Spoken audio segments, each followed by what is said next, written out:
పహల్గామ్ ఉగ్రవాద దాడుల తర్వాత మరి భారత ప్రభుత్వం ఇవాళ కల్నల్ ఖురేషీ సోఫియా నాయకత్వం లోపల ఒక ఆ మహిళ నాయకత్వం లోపల పాకిస్తాన్ మీద అదేవిధంగా పాక్ ఆక్రమిత కాశ్మీర్ లోపల 9 చోట్ల మరి ఉగ్రవాదుల యొక్క తండాలను ధ్వంసం చేసి ఇలా భారతదేశం అంతటా కూడా ఒక సంబరాలు నిర్వహించుకున్నటువంటి సంబరం. ఎందుకంటే గత కొన్ని సంవత్సరాలుగా పాకిస్తాన్ ఉగ్రమూకలు, పాకిస్తాన్ పెంచి పోషిస్తున్నటువంటి లష్కరే తోయిబా లాంటి ఉగ్రవాద సంస్థలు వాళ్ళకు ఆశ్రమిస్తున్నటువంటి ఈ దేశంలో ఉంటూ ఈ దేశం తిండి తింటూ మరి ఇక్కడ వాళ్ళకు ఆశ్రమిస్తున్నటువంటి మూర్ఖులు ఎవరైతే ఉన్నారో వాళ్ళందరినీ మట్టుబెట్టడానికి ప్రభుత్వం ఒక గొప్ప ఆపరేషన్ ఏర్పాటు చేసింది.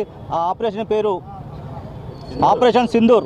ఆపరేషన్ సింధూర్ అంటే ఆడపిల్లల నుదుట ఉన్న సింధూరాన్ని తుడిచేసినట్టు ఆ యొక్క ఉగ్రదాడులకు నిరసనగా దానికి ఒక మహిళను ముందు పెట్టి ఇవాళ భారత ప్రభుత్వం చేసినటువంటి ఈ చర్య ఏదైతే ఉందో ప్రపంచ దేశాలు కూడా మద్దతు ఇస్తున్నాయి.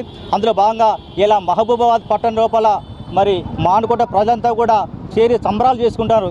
ఎందుకంటే ఈ యొక్క పాకిస్తాన్ పీడ అనేది 1947 నుండి కూడా నిత్యం మన మీద దాడులు చేస్తూ నిత్యం మనల్ని అభివృద్ధికి దోచుకోకుండా ఎన్నో కుటిలయత్నాలు చేస్తున్నట్టు ఈ పాకిస్తాన్ భర్తం పట్టాలని చెప్పేసి దేశ ప్రజలంతా కూడా ఇలా ఒక్క తాటికి పైకి వచ్చి మరి చేసిన క్రమం లోపల